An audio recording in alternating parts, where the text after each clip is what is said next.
అందరికీ నమస్కారం. నేను మీ doctor Sahitya Bommidi, senior consultant obstetrician and gynaecologist.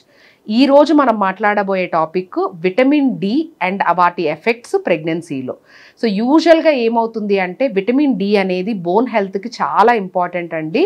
And vitamin D అనేది మీకు ప్రెగ్నెన్సీలో నార్మల్ ఆడవాళ్ళల్లో మనం ఒకవేళ ఆల్ సౌత్ ఇండియన్ విమెన్ అంటే సౌత్ ఇండియన్ విమెన్ చాలా మట్టుగా 80 నుంచి 90% మంది ఆడవాళ్ళు కానీ మగవాళ్ళు కానీ విటమిన్ డి డెఫిషియన్సీ అనేది చాలా తరచుగా ఈ మధ్యకాలంలో చూస్తున్నాము. ముఖ్యంగా అది దేని వలన అంటే మనం బయటికి వెళ్ళకపోవటం, ఏసీల్లోనే ఉండటం, ఇవి కారణాలుగా మనం చెప్పుకోవచ్చు. సో యూజువల్గా ఏమవుతుంది అంటే విటమిన్ డి అనేది అందరు ఆడవాళ్ళల్లో 90 నుంచి 95% మంది ఆడవాళ్ళల్లో విటమిన్ డి డెఫిషియన్సీ అనేది ఉంటుంది. కాబట్టి విటమిన్ డి అనేది ప్రెగ్నెన్సీలో చాలా చాలా ఇంపార్టెంట్.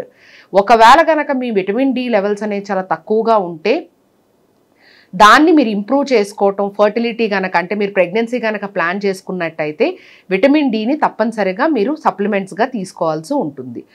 యూజువల్గా ప్రెగ్నెన్సీ అంటే ప్రెగ్నెన్సీ ప్లాన్ చేసుకునే వాళ్ళు ప్రెగ్నెన్సీ ముందు మీ 60,000 ఇంటర్నేషనల్ యూనిట్స్ లాంటి హై డోసెస్ వరకు కూడా మీరు వెళ్ళినా ఇబ్బంది ఉండదు.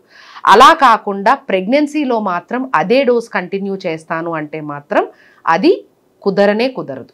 సో ప్రెగ్నెన్సీలో మీరు 60,000 ఇంటర్నేషనల్ యూనిట్స్ లాంటి హై డోసెస్ అనేది తీసుకోకూడదు.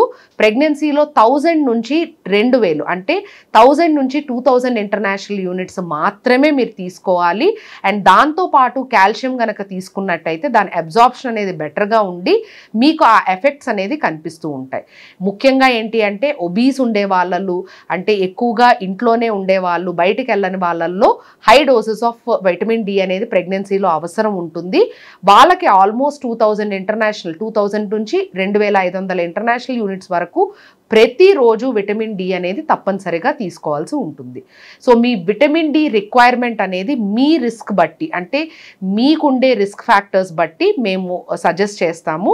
అండ్ ముఖ్యంగా అందరి ఆడవాళ్ళల్లో కూడా ఈ విటమిన్ డి డెఫిషియన్సీ అనేది ఉంటుంది. కాబట్టి 1000 నుంచి 2000 ఇంటర్నేషనల్ యూనిట్స్ వరకు కూడాను విటమిన్ డి అనేది సెకండ్ ట్రైమిస్టర్ నుంచి తీసుకోవాల్సి ఉంటుంది. ఫస్ట్ ట్రైమిస్టర్లో ఎటువంటి మెడిసిన్స్, అన్ని రకాల మెడిసిన్స్ అంటే ఐరన్, కాల్షియము, విటమిన్ డి అనేది అవాయిడ్ చేయటమే బెటరు. ముఖ్యంగా ప్రెగ్నెన్సీలో high doses of vitamin D అనేది అవాయిడ్ చేయటం చాలా చాలా ఇంపార్టెంట్. Thank you.